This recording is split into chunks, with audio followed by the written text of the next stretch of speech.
La Ciudad de México, la ciudad más poblada de nuestro país, con más de 9 millones de habitantes y con expectaciones de un mayor crecimiento.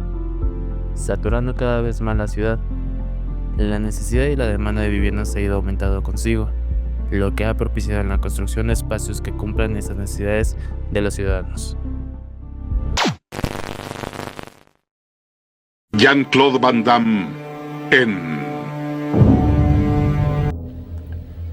Video documental: La obra oscura, corrupción, riesgos y leyes olvidadas. con las actuaciones especiales de Jonathan Adair Erazo Rangel, Ruiz Allende, José Manuel, Pineda, Dareli y Miriam Alexander Fermi.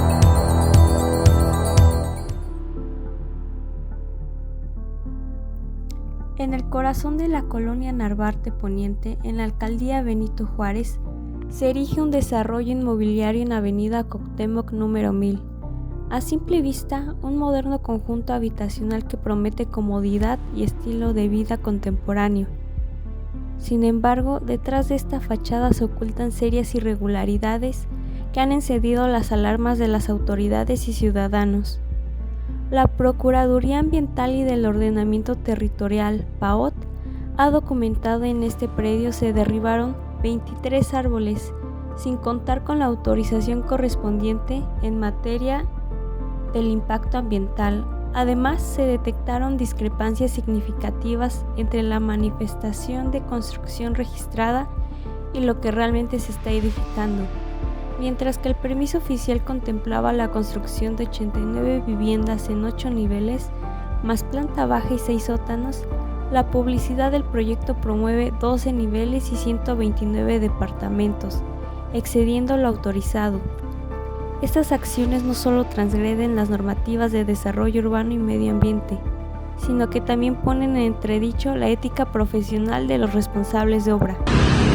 En el 2022, el periódico La Jornada publicó un artículo donde decía que se están investigando hasta 66 casos de construcciones irregulares tan solo en la delegación de Benito Juárez. Esto podría señalar una clara red de corrupción inmobiliaria, donde se podrían ver involucrados hasta exfuncionarios de la delegación de Benito Juárez. A mis espaldas se encuentra la avenida Cuauhtémoc y a mi izquierda un edificio de apartamentos con una historia detrás. Y dígame, señorita Miriam, ¿usted lleva viviendo mucho en esta zona? Sí, llevo viviendo aquí toda mi vida. ¿Eso significa que usted presenció cuando se empezó a construir el edificio número 1000? Sí, yo estuve presente cuando empezaron a suceder cosas extrañas mientras la construcción sucedía y no sé, me pareció muy extraño todo, la verdad. Y cuéntame, señorita Miriam, ¿qué sucedió ese día? Recuerdo estar regresando. Señor Julio, usted trabajó en la construcción del edificio de departamentos en el número 1000. Sí, así fue. Marcos, que era mi mejor amigo, y yo fuimos contratados. Llevábamos mucho tiempo buscando trabajo. Y aunque digo contratados, no sé si realmente decirlo así, pero como sea el caso, fuimos contratados por ahí de los mediados de 2007. ¿A qué se refiere usted con lo que de contratados? Pues sí, José, ya sabes cómo es este país a veces. Todo fue por palabras realmente. Y realmente yo sé que no hicieron nada más para que no fuéramos registrados ni en el Seguro Social, ni en el IMSS, ni en el Infonavit, así que no contábamos con ninguna prestación de ley. Julio relata que trabajó en una obra de construcción sin haber firmado contrato escrito y sin haber sido registrado ante el IMSS ni Infonavit, lo que constituye una violación directa a la Ley Federal del Trabajo. Aunque la contratación fue de palabra, esto no invalida al patrón de sus obligaciones legales. La omisión de registrar al trabajador en el Seguro Social y en el Infonavit constituye además una falta grave que pone en riesgo la salud, seguridad y futuro patrimonial del trabajador y puede dar lugar a sanciones administrativas y penales para el empleador. Y dígame, José, ¿qué tan ciertos son las declaraciones acerca de los trabajadores sin contrato conforme a la ley? No puedo mentir, es cierto que cuando me enteré, pues estuve en desacuerdo, pero era un trabajo que realmente era necesario y que me daba una oportunidad a mí al principio. Por eso no dije nada cuando mis superiores mantenían a los obreros de una manera muy grosera y con injusticia. En esta entrevista, José admite que trabajó en una obra sin contrato formal. También reconoce haber sido testigo de los malos tratos hacia los obreros, lo cual contraviene el artículo 132 de la Ley Federal del Trabajo, que obliga al patrón a actuar con respeto y dignidad hacia sus empleados.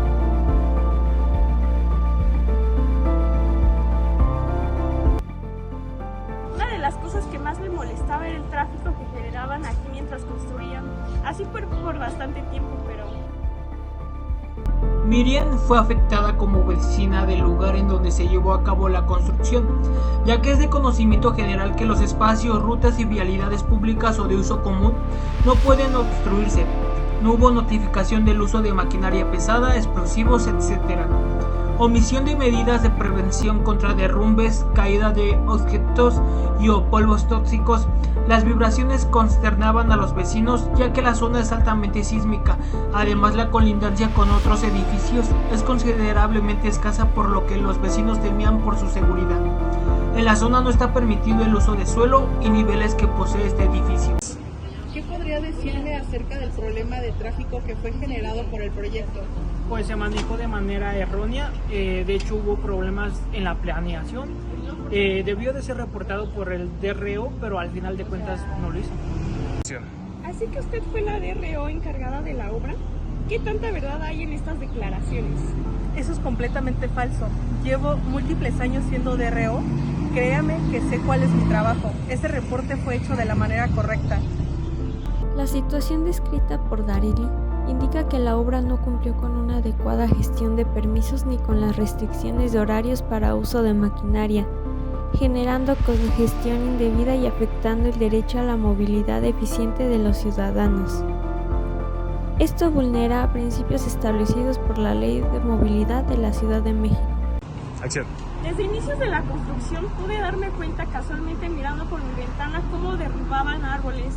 Parece que ni por problemas de contaminación pueden parar ese tipo de cosas. Puse mi denuncia ante la PAUD, pero no hicieron nada. La situación descrita por Miriam denota la irresponsabilidad cometida por esta y muchas construcciones en cuanto al daño al medio ambiente. Un tema muy importante debido a las crecientes problemáticas ambientales en el país. La protección a nuestro patrimonio ambiental es de suma importancia y actualmente altamente penado por la ley. Sin mencionar que fauna importante para el ciclo de vida natural de los ecosistemas dentro de la ciudad también se toma en cuenta. En el dictamen dado por la PAOT se menciona el derribo de árboles sin autorizado, incumpliendo con la ley ambiental de la Ciudad de México. ¿Qué tienes que decir al respecto? Pues como tal se pidieron los permisos para poder derribarlos, pero pues se nos rechazaron dichos permisos, ya que no era necesario tal como yo lo creí.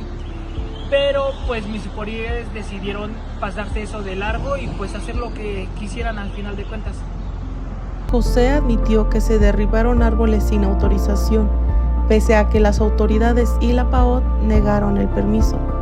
Aunque sabía que era indebido, sus superiores decidieron ignorar la ley.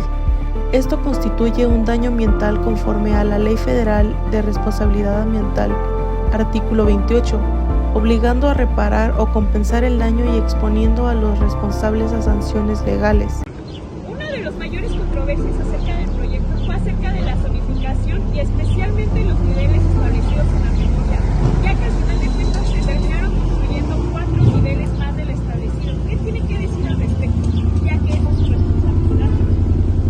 Mire, señorita, la verdad yo me desesperó. Nada más le digo esto, tómelo como quiera. En esta vida, en este país, todo es sobre el dinero. Con la cantidad correcta puedes hacer pasar lo que sea. Pues escuché rumores al respecto sobre dichos sobornos, sobre acuerdos ilegales, acuerdos irregulares entre los altos mandos de la empresa, el DRO y los funcionarios de la delegación. No te puedo decir realmente si sea real o no, pero a mí me sorprende que sí. Usted es una de alta riesgo. Miles de personas arriesgan su vida día a día para dar lugar a los espacios que habitamos. El edificio número 1000 es una muestra más de por qué se deben respetar los derechos derechos de ellos como trabajadores y sobre todo en una industria como esta de alto riesgo. Y cuéntame, señorita María, ¿qué sucedió ese día? Recuerdo estar regresando del trabajo, de la nada vi un gran alboroto y es cuando vi la escena.